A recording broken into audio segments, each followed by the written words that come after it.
ഒരു യൂസ്ഡ് കാറോ ബൈക്കോ എടുക്കാൻ നിങ്ങൾ ആഗ്രഹിക്കുന്നുണ്ടെങ്കിൽ ഈ ഒരു പണി നിങ്ങൾക്കും കിട്ടാനുള്ള സാധ്യതയുണ്ട്. ഒരു യൂസ്ഡ് വണ്ടി എടുക്കാൻ വേണ്ടി ഫണ്ട് സെറ്റായി, അല്ലെങ്കിൽ ഫണ്ട് സെറ്റായി കൂടി വേണ്ടിയില്ല, മൈൻഡ് സെറ്റായി കഴിഞ്ഞാൽ നമ്മൾ ചെയ്തു നോക്കുന്ന ഒരു പരിപാടിയായിരിക്കും ഫേസ്ബുക്കിലും OLXിലും ചെന്ന് വണ്ടി കാര്യങ്ങളൊക്കെ തപ്പുക എന്നുള്ളത്. ഇപ്പോൾ OLX പോലെ തന്നെ ആയിട്ടുണ്ട് ഇൻസ്റ്റാഗ്രാം, അതുപോലെ തന്നെ ഇൻസ്റ്റാഗ്രാമിലും തപ്പി നോക്കും. അപ്പൊ ഇത്തരത്തില് തപ്പി നോക്കുമ്പോൾ നമ്മൾ മെയിൻ ആയിട്ട് ഉദ്ദേശിക്കുന്നതെന്ന് പറയുന്നത് മാർക്കറ്റ് റേറ്റിനേക്കാളും കുറവ് നല്ലൊരു ബെറ്റർ വണ്ടി കണ്ടെത്തുക എന്നുള്ളൊരു ഉദ്ദേശത്തിന്റെ പുറത്തായിരിക്കും നമ്മൾ ഇത്തരത്തിൽ തപ്പിക്കൊണ്ടിരിക്കുന്നത്. അപ്പൊ ഇങ്ങനെ തപ്പിക്കൊണ്ടിരിക്കുമ്പോൾ വലിയൊരു സ്കാമിലേക്ക് നിങ്ങൾ വന്നു പെടാനുള്ള ചാൻസസ് വളരെ കൂടുതലാണ്. ഏതാണ് ആ ഒരു സ്കാം എന്നും എങ്ങനെയാണ് നമ്മൾ അതിൽ നിന്ന് പറ്റിക്കപ്പെടുന്നതെന്നും ഞാൻ ജസ്റ്റ് ഒന്ന് പറഞ്ഞുതരാം. 2015-20 കാലഘട്ടത്തിൽ സ്ഥിരമായിട്ട് നടക്കുന്ന ഒരു പറ്റിപ്പുണ്ടായിരുന്നു. അതായത് ഒരു ആർമി ഉദ്യോഗസ്ഥൻ അയാളുടെ ബുള്ളറ്റ് വിൽക്കാനിട്ടേക്കുന്നു, അല്ലെങ്കിൽ അയാളുടെ കാറ് വിൽക്കാനിട്ടേക്കുന്നു, നമ്മൾ പൈസ കാര്യങ്ങളൊക്കെ അയച്ചു കൊടുത്താൽ അത് കൊറിയർ ആയിട്ട് ആ ഒരു വണ്ടി കാര്യങ്ങളൊക്കെ നമ്മുടെ കയ്യിലെത്തും എന്ന് പറഞ്ഞ് നിരവധി ആളുകളൊക്കെ കേരളത്തിൽ നിന്ന് തന്നെ പറ്റിക്കപ്പെട്ടിട്ടുണ്ട്, ഇപ്പോഴും പറ്റിക്കപ്പെട്ടുകൊണ്ടിരിക്കുന്നുണ്ട്.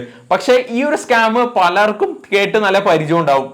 ഈ ഒരു സമയത്ത് ഈ ഒരു 2024 യൂസ് ചെയ്യുന്ന ഒരു ട്രിക്ക് എന്ന് പറയുന്നത് ഈ ഒരു ട്രിക്ക് അല്ല, മറിച്ച് ഒരു അടിപൊളി കാറിന്റെ ഫോട്ടോസും കാര്യങ്ങളൊക്കെ എടുത്തിട്ട് ഒരു സെല്ലർ ഫേസ്ബുക്കിലോ അല്ലെങ്കിൽ ഇൻസ്റ്റാഗ്രാമിലോ OLXിലോ എവിടെയെങ്കിലും പോസ്റ്റ് ചെയ്യുന്നു. പക്ഷെ പോസ്റ്റ് ചെയ്യുമ്പോൾ അവർ ശ്രദ്ധിക്കുന്ന ഒരു കാര്യം എന്ന് പറഞ്ഞു കഴിഞ്ഞാൽ മാർക്കറ്റ് റേറ്റിനേക്കാളും കുറച്ചിട്ടായിരിക്കും ആ ഒരു വണ്ടിയുടെ പ്രൈസ് റേഞ്ച് കാര്യങ്ങളൊക്കെ കൊടുക്കുന്നത്. അതായത് ഒരു സെന്റിന് 50,000 രൂപയാണ് അതിന്റെ മാർക്കറ്റ് റേറ്റ് എങ്കിൽ അവരവിടെ കൊടുക്കുന്നത് ഒരു 35,000-40,000 രൂപയായിരിക്കും ആ ഒരു ആഡിന് അവിടെ കൊടുക്കുന്നത്. ആ ഒരു ആഡ് ആ ഒരു റേറ്റ് കുറച്ച് അതിൽ പോസ്റ്റ് ചെയ്യുന്നത് കൊണ്ടും ആ ഒരു പിക്ചർ ക്വാളിറ്റി, ആ ഒരു സെന്റിന്റെ ഫോട്ടോ ഒക്കെ എന്ന് പറയുന്നത് അടിപൊളി സെന്റിന്റെ കാര്യങ്ങളൊക്കെ ആയിരിക്കും. അതുകൊണ്ട് തന്നെ ആ ഒരു ആഡ് നല്ല രീതിയിൽ റീച്ചിലേക്ക് വരുന്നു, പലരും ആ ഒരു സെന്റ് കാര്യങ്ങളൊക്കെ കാണുന്നു. അപ്പൊ ഞാനും ഇത്തരത്തിലൊരു ആഡ് കാര്യങ്ങളൊക്കെ കാണാനിടയായി. അതിന്റെ താഴെ കൊടുത്തേക്കുന്ന കോൺടാക്ട് നമ്പറിൽ വിളിച്ചപ്പോൾ എല്ലാം പക്ക, വണ്ടിയുടെ പേപ്പർ ഓക്കെയാണ്, ടയർ ഓക്കെയാണ്, സ്മോക്ക് ഇല്ല, AC വർക്കിംഗ് ആണ്, അങ്ങനെ ഒരു സെന്റിന് വേണ്ട എല്ലാ കാര്യങ്ങളും ഓക്കെയാണ്. അപ്പൊ പെട്ടെന്ന് എന്റെ മൈൻഡ് സെറ്റിൽ വരുന്ന ഒരു ചിന്ത എന്ന് പറയുന്നത്, വേറെ ആരെങ്കിലും വന്ന് ആ ഒരു വണ്ടി കാര്യങ്ങളൊക്കെ മേടിച്ചുകൊണ്ട് പോകുന്നതിന് മുന്നേ എങ്ങനെയെങ്കിലും പൈസ ഒപ്പിച്ച് ആ ഒരു വണ്ടി കാര്യങ്ങളൊക്കെ മേടിക്കണം എന്നുള്ളതായിരിക്കും എൻ്റെ നിങ്ങളുടെയൊക്കെ മൈൻഡിൽ നോർമലി വരുന്ന ഒരു കാര്യം.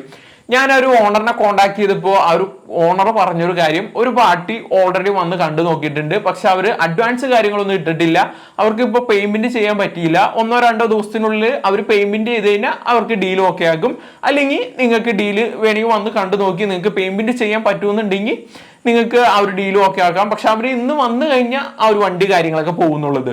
അപ്പൊ നോർമലി ഒരു മനുഷ്യൻ ചിന്തിക്കുന്ന ഒരു കാര്യമായിരിക്കും എങ്ങനെയെങ്കിലും ആ ഒരു വണ്ടി കാര്യങ്ങളൊക്കെ മേടിക്കുക എന്നുള്ളത്. കാര്യം മാർക്കറ്റ് റേറ്റ് എന്ന് പറയുന്നത് 50,000 രൂപയാണ്. ഇപ്പൊ 40,000 രൂപയ്ക്ക് കിട്ടിയാൽ കൂടെ ഒരു 2,000-3,000 കയറ്റി വെച്ച് വേണമെങ്കിലും ഈ ഒരു വണ്ടി കാര്യങ്ങളൊക്കെ കൊടുക്കാന്നുള്ള ഒരു മൈൻഡ് സെറ്റ് പെട്ടെന്ന് നമ്മുടെ തലയിലേക്ക് വരും.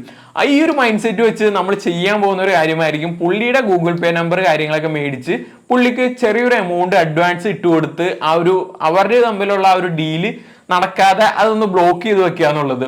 അപ്പൊ ഇത്തരത്തില് ആ ഒരു ഡീല് കാര്യങ്ങളൊക്കെ നടക്കാതിരിക്കാൻ വേണ്ടി നമ്മൾ അഡ്വാൻസ് പേയ്മെന്റ് കാര്യങ്ങളൊക്കെ ചെയ്ത് കഴിഞ്ഞ് കഴിഞ്ഞാൽ ആ ഒരു എമൗണ്ട് കാര്യങ്ങളൊക്കെ കംപ്ലീറ്റ്ലി നമുക്ക് ലോസ് ആവും. കാര്യം ഈ ഒരു സെയിം പരിപാടി നടത്താൻ വേണ്ടിയാണ് അവർ ഇത്തരത്തിലുള്ള ആഡ്സ് കാര്യങ്ങളൊക്കെ ഫേസ്ബുക്കിലും OLXിലൊക്കെ പോസ്റ്റ് ചെയ്തുകൊണ്ടിരിക്കുന്നത്. അപ്പോൾ നിങ്ങളുടെ ഒരു ബിസിനസ് മൈൻഡിൽ നിങ്ങൾ ഇത്തരത്തിലുള്ള അഡ്വാൻസ് കാര്യങ്ങളൊക്കെ ആദ്യമേ കൊടുത്തു കഴിഞ്ഞ് കഴിഞ്ഞാൽ ഉറപ്പായിട്ടും ആ ഒരു എമൗണ്ട് കാര്യങ്ങളൊക്കെ പോകും. നിങ്ങൾ ജസ്റ്റ് ഈ ഒരു കാര്യങ്ങളൊക്കെ ഒന്നും വിശ്വസിക്കുന്നില്ല എങ്കിൽ ജസ്റ്റ് ഒന്ന് ഫേസ്ബുക്കിൽ കയറി നോക്കിയാൽ മതി, നിരവധി ആഡ് കാര്യങ്ങളൊക്കെ ഇത്തരത്തിൽ പോസ്റ്റ് ചെയ്തേക്കുന്നത് നിങ്ങൾക്ക് കാണാൻ സാധിക്കും.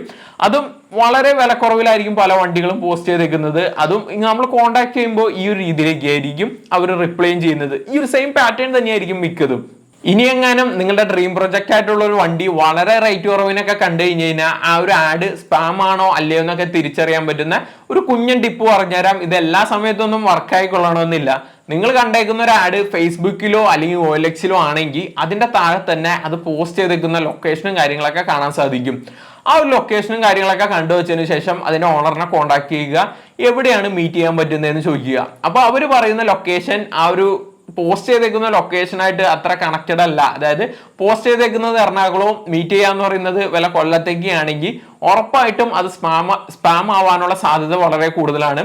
ഞാൻ കണ്ട ഒരു സെന്റിന്റെ ആഡ് എന്ന് പറഞ്ഞിരിക്കുന്നത് പോസ്റ്റ് ചെയ്തിരിക്കുന്നത് എറണാകുളത്തും എൻ്റെ അടുത്ത് മീറ്റ് ചെയ്യാന്ന് പറയുന്നത് കോട്ടയത്തിന്റെ അപ്പുറത്തേക്ക് ആയിരുന്നു.